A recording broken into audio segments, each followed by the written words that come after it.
जय हिंद। देखिए दोस्तों, गुड मॉर्निंग सभी दोस्तों को। देखिए दोस्तों, अपन पढ़ रहे थे मैकेनिक्स बुक पढ़ रहे थे, जो कि एमएससी में चलती है दोस्तों, मैकेनिक्स की बुक। तो मैकेनिक्स की जो बुक पढ़ रहे थे उसमें अपने कुछ एग्जाम्पल पढ़ लिए थे दोस्तों। कुछ कुछ एक दो जो थ्योरम थी दोस्तों, वो थ्योरम भी मैंने बता दिया, आपके लिए समझा दी थी दोस्तों। ठीक है। अब अपन कुछ एग्जाम्पल पढ़ रहे थे, तो एग्जाम्पल दोस्तों, ये भी एग्जाम्पल अपनी बुक में मैकेनिक्स का एग्जाम्पल है दोस्तों, इम्पोर्टेंट एग्जाम्पल है दोस्तों। ये मतलब रिपीट हो चुका है। ठीक है, तो अच्छा एग्जाम्पल है। देखो इस एग्जाम्पल को अपन कैसे करते हैं। क्वेश्चन क्या है दोस्तों, आप लिखना चाहो तो लिख सकते हो दोस्तों, स्क्रीनशॉट ले सकते हो इसका। ठीक है, अब चलते हैं अपन।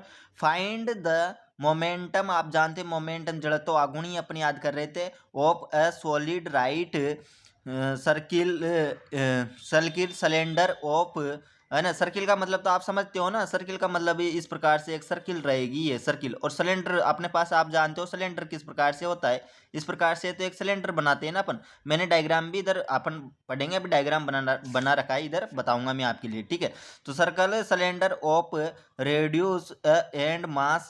मोमेंटम का मतलब आप समझ गए कि जड़त्व आघूर्ण होता है दोस्त अबाउट। अब देखो दो चीजें अपन को याद करनी है यहाँ पर। कौन कौन सी चीजें याद करनी है, तो इट्स एक्स अक्स, मतलब इट्स एक्स अक्स के सापेक्ष याद करेंगे। दूसरी चीज steering line through its centre of gravity perpendicular to its axis. ठीक है, दोनों ही चीजें अपने एक्स अक्स के थ्रू याद करेंगे। ठीक है, तो लेट अपन लिख सकते हैं लेट बी द रेड्यूस। आप लिख सकते हो, इसको नोट कर सकते हो पूरी इंग्लिश को। ठीक है, the right and M B the mass of solid right circular. और यहाँ पर देखो दोस्तों, यहाँ पर आपको दिख नहीं रहा हो तो ये सी था, ये भी सी है, यहाँ पर मान दिया मैंने सर्कुलर सिलेंडर। ठीक है, और considered a limited disc of thinking, इसको नोट कर सकते हो आप पूरी इंग्लिश को। अब आइए दोस्तों, इधर इधर मैंने क्या बोला आपसे, सर्किल सिलेंडर। ठीक है, अब सर्किल सिलेंडर तो आप जानते हैं, सब बच्चे जानते हैं। ठीक है, तो किस प्रकार से होता है सर्किल सिलेंडर, वो मैं आपके लिए बता रहा हूँ दोस्तों, इधर समझो। ठीक है, आइए मेरे प्यारे मित्रों, एक बार दोस्तों लाइक और सब्सक्राइब कर दिया करो दोस्तों, है ना, कि हमें भी लगे कि यहाँ कुछ बच्चे देख रहे हैं, उनके समझ में आ रहा है, ऐसा मुझे भी लगे दोस्तों। ठीक है, तो अपना कुछ भी नहीं जाता दोस्तों, आपके कोई पैसे नहीं लगते, लाइक और सब्सक्राइब कर दिया करो मेरे मित्र। ठीक है, तो देखिए दोस्तों, अब अपने क्या किया, मैंने बोला था आपसे सर्किल लेंगे एक, और एक क्या लेंगे, सिलेंडर। उसने बोला सर्किल सिलेंडर है, मतलब गोल जैसा। तो ये देखो दोस्तों, ये तो सर्किल हो गया अपने नीचे का। तो देखो इसको समझो, इसको समझो दोस्तों। ये यहाँ से ये पूरा ही मैंने क्या बनाया, ये यही तो सर्किल है दोस्तों। ये देखो ना ऊपर, ये पूरा क्या बन रहा है अपने पास, सर्किल बन रहा है। ठीक है, और ये जो बनाया मैंने, ये पूरा क्या बना दिया दोस्तों, तो आप बोलोगे कि सिलेंडर ही तो है दोस्त। ठीक है दोस्तों, यहाँ तक समझ में आ गई। देखो साफ देख लो, आपको दिख नहीं रहा हो तो देखो दोस्तों, है ना। अब मैंने क्या किया दोस्तों, यहाँ पर तो बिंदु ए डैश कह दिया, यहाँ पर तो ए, यहाँ पर ये डैश है। पूरे की ऊंचाई कितनी है, तो पूरे की ऊंचाई आपको दिख रही होगी दोस्तों, पूरे की ऊंचाई कितनी है, एच। पूरे की ऊंचाई कितनी है दोस्तों, एच। अब यहाँ से यहाँ तक की जो दूरी है दोस्तों, वो पी है अपने पास। ठीक है, मैंने मानी है। और यहाँ से इस बिंदु तक की दूरी ए है। किसी कोई दिक्कत नहीं है ना दोस्त। अब यहाँ पर देखो, यहाँ से एक लंब के रूप में एक लेखा खींचेंगे, तो इसका नाम जी बिंदु दे दिया मैंने, और इस बिंदु से बिंदु को मतलब एल दे दिया। यहाँ पर डी एक्स, मतलब इसका जो अपन याद करेंगे इंटीग्रल है, उसके लिए मैंने dx लिख दिया। अब मास ऑफ द एलिमेंट डिक्स, तो m क्या होता है, द्रव्यमान होता है, सभी बच्चे जानते हैं, मैंने फर्स्ट पार्ट सेकंड पार्ट पढ़ाया था। ठीक है, upon pi N square H. और भैया एच कहाँ से आया, तो आप जानते हैं पाई कहाँ से आया, पाई तो वर्त का क्षेत्रफल नहीं लगता क्या अपन। अरे दोस्तों, वर्त का क्षेत्रफल क्या होता है, पाई आर स्क्वायर होता है या नहीं, सबको पता है ना, पाई आर स्क्वायर होता है। तो पाई एन स्क्वायर आ गया। अब भैया बात यह है कि एन कहाँ से लिखा आपने, तो एन इसलिए लिखा क्योंकि वो पूछ ही वही रहा था। देखो दोस्तों, इधर आइए, मैंने बताया था आपके लिए कि फाइंड, यहाँ पर देखो solid right circle cylinder of reduce, radius मतलब कुछ न कुछ मान अपन को निकालना है। अब मान निकालना है तो अपने त्रिज्या नहीं एन मान लिया। ठीक है, तो पाई आर की जगह क्या आ गया, एन, तो एन स्क्वायर। और एच क्या आया, तो एच पूरे की ऊंचाई रही ना दोस्तों। ये देखो पूरे की सिलेंडर की ऊंचाई कितनी है, तो पूरे सिलेंडर की ऊंचाई एच ही तो है। यहाँ तक किसी कोई दिक्कत नहीं है ना। अब आगे बढ़ जाए। ठीक है, मोमेंटम आगुण, ये जड़त्व आगुण ऑफ द एलिमेंट्स डिक्स about G A. G A कहाँ पर है, तो आप बोलोगे यहाँ से, ए से, और ये रहा जी, यहाँ तक की दूरी याद करेंगे, मतलब यहाँ से यहाँ तक ही। ठीक है दोस्तों, किसी कोई दिक्कत नहीं है। अब ये तो मैंने वैसा वैसा लिख दिया, ये जो मान था। अच्छा, पाई एन स्क्वायर डेल एक्स, ये रहा दोस्तों, ये जो सर्किल है अपने पास बीच का, इसका क्षेत्रफल की बात करें तो कितना है अपने पास, पाई। पाई तो वर्त का होता है ना, पाई आर स्क्वायर, अभी बताया मैंने। तो पाई एन स्क्वायर आ गया आर की जगह पर, और डीएक्स कैसे लिखा, तो डीएक्स ये लिख दिया दोस्तों, ठीक है।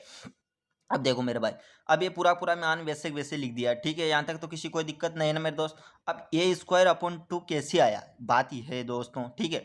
ए स्क्वायर अपॉन 2 कैसे आया, तो देखो दोस्तों, इस सर्किल में मैंने दो दूरियां मानी, एक दूरी है एक दूरी है, मानी या नहीं, एस या नो, तो आप बोलोगे एस। अब देखो दोस्तों, यहाँ से यहाँ तक की दूरी है, यदि मैं देखो इधर समझो दोस्तों, इस बिंदु से इस बिंदु के मध्य की दूरी याद करूंगा दोस्तों, मतलब मुझे इसकी याद करनी हो तो इस बिंदु पर और इस बिंदु क्या करूंगा, मैं दोनों को जोड़ता हूँ और क्या करता हूँ, भाग लगा देता हूँ, ठीक है ना। इस प्रकार से याद करते हैं ना अपने इस बिंदु से इस बिंदु की दूरी, ठीक है। तो इसी प्रकार क्या होगा दोस्तों, ए स्क्वायर अपॉन 2 हो जाएगा। अब जो भी कट रहा है उसको काट दो, देखो दोस्तों क्या क्या कट रहा है क्या नहीं कट रहा। तो ए स्क्वायर नहीं कट रहा, पहला पाई एन स्क्वायर कट रहा है, पाई एन स्क्वायर कट गया, ठीक है। और कुछ भी नहीं कट रहा, तो 2h बचा, नीचे 2h लिख दो, M A square D X बचा तो उसको लिख दो। अब देखो दोस्तों, अब देखो अपन लिमिट की बात करें तो इसकी पूरे की लिमिट थोड़ी ना लेनी है अपन को। मैं गलत बोल रहा हूँ क्या सर दोस्तों, सही बोल रहा हूँ ना, पूरी की लिमिट नहीं लेनी भैया। अपन तो ए से जी तक की याद करेंगे, ए से जी तक की। तो मतलब इसकी पूरे की ऊंचाई अपन मान लें, पूरे की ऊंचाई तो अपने पास एच है। अब यदि मैं पूरे की ऊंचाई याद न करके आधे की ऊंचाई याद करूंगा तो मैं क्या करूंगा, एक में से 2 का भाग दे दूंगा, तो क्या आएगा 1/2 आता है, मतलब h/2 आ जाएगी। तो इसकी लिमिट क्या आएगी दोस्तों, तो आप समझ गए होंगे, माइनस की h/2 आ जाएगी, यहाँ भी 1/2 भी कह सकते हैं, और h 1/2 आ जाएगी, ठीक है। किसी कोई दिक्कत नहीं है ना। अब देखो दोस्तों, यहाँ पर तो ये लिख दिया। अब मैंने ये जो ये मान बच रहा था अपना, ये मान यहाँ पर, ये मान मैंने यहाँ पर रख दिया। अब इसका समाकलन कर दो, तो समाकलन करेंगे किसके सापेक्ष, एक्स के सापेक्ष। तो क्या आएगा दोस्तों, आप जानते हैं एक्स ही आएगा, और उस लिमिट का मान रख देंगे तो अपने पास ये आ जाएगा, ठीक है। ये मान निकल के आ जाएगा, आप मान रख लेना। ये तो आपने क्या किया, पहला जो दे रखा था उसने एक्स अक्ष के सापेक्ष वो याद किया मैंने। अभी तक तो क्या किया दोस्तों, एक्स अक्ष के सापेक्ष जो मान दे रखा था अपने लिए, जो मान एक्स अक्ष के सापेक्ष अपने फर्स्ट में याद करना था वो मान तो अपने याद कर लिया, ठीक है। यहाँ तक समझ में आ गई होगी दोस्तों। अब एक बार लाइक और सब्सक्राइब कर दो मेरे मित्र, ठीक है। अब देखो सेकंड को, लेट जी एल कहाँ पर है, तो जी एल ये रहा मेरा भाई, जी यहाँ से यहाँ तक का, ठीक है। जी एल तो अपन बोलेंगे G L be the line throat C ji and perpendicular to the x X of the circle cylinder momentum जड़त्व आगुण of the element Dix about G L momentum of the Dix about P Q कहाँ पर है, P Q है ना, वो रहा P Q plus M आई momentum. अरे भैया पी क्यू यहाँ पर नहीं है चित्र में, मैंने पढ़ाया है। पी क्यू का मतलब क्या होता है, किसी दोस्त को पता नहीं तो समझ लेगा। इसका पी का मतलब होता है प्रोडक्टर, अब याद आ जाना चाहिए आपको, प्रोडक्टर इक्वेशन, ठीक है ना। और इसका मतलब तो जड़त्व आगुण होता है of the mass of the disc plate at P about GL, ठीक है। तो ये क्षेत्रफल आपको पता था, ये भी पता है। अब देखो दोस्तों, अब मुझे क्या करना है, पूरे का याद करना है, इससे भी आधे का याद करना है, मतलब मुझे अब यहाँ से जी से एल तक का याद करना है, पूरे का भी याद नहीं करना। तो 1/2 में से और आधा करेंगे, उसका भी आधा करेंगे 1/2 का, तो क्या हो जाएगा 1/4 ही होता है ना। तो देखो दोस्तों, यहाँ पर क्या गया, ए स्क्वायर अपॉन 4 आ गया, प्लस यहाँ पर ये पूरा क्षेत्रफल लिख दिया, फिर इसके बाद ये क्षेत्रफल लिख दिया। अब एक्स स्क्वायर लिखा मैंने, तो एक्स स्क्वायर कैसे लिखा दोस्तों, क्योंकि इसकी दूरी पूरी कितनी थी एक्स स्क्वायर, तो इसका क्षेत्रफल पूरा कितना आ जाएगा एक्स स्क्वायर।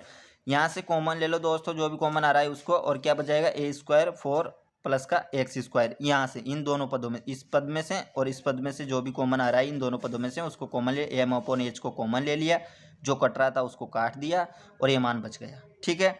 अब क्या करेंगे दोस्तों, इसका अब समाकलन करेंगे, तो लिमिट वो रखेंगे -h/2 से h/2 तक प्लस की, ठीक है। तो इसको लिमिट रख दो, एक्स के सापेक्ष करना है तो क्या हो जाएगा, यहाँ पर तो क्या आएगा एक्स आएगा, यहाँ पर क्या हो जाएगा। अब अपन समाकलन करते हैं तो क्या होता है दोस्तों, घात में +1 जुड़ता है और उसी का भाग देते हैं। जब क्या अवकलन करते हैं तो क्या होता है, घात में -1 कम होता है और उसी से गुणा करते हैं। तो देखो दोस्तों, यहाँ पर इसका समाकलन करेंगे और लिमिट रख देंगे, फिर माइनस, पहले इसको रखेंगे h/2 पॉजिटिव को, फिर इसको रख देंगे माइनस का चिन्ह लगाएंगे और फिर माइनस का h/2 को लिमिट रख देंगे, तो अपने पास ये मान आ जाएगा। और ये जो मान आएगा दोस्तों, यही अपना आंसर होगा, ठीक है दोस्तों। तो अच्छा लगा हो और अच्छा सवाल है दोस्तों, एक बार देख लेना, ठीक है। लाइक कीजिए, सब्सक्राइब कीजिए दोस्तों। जय हिंद, जय भारत।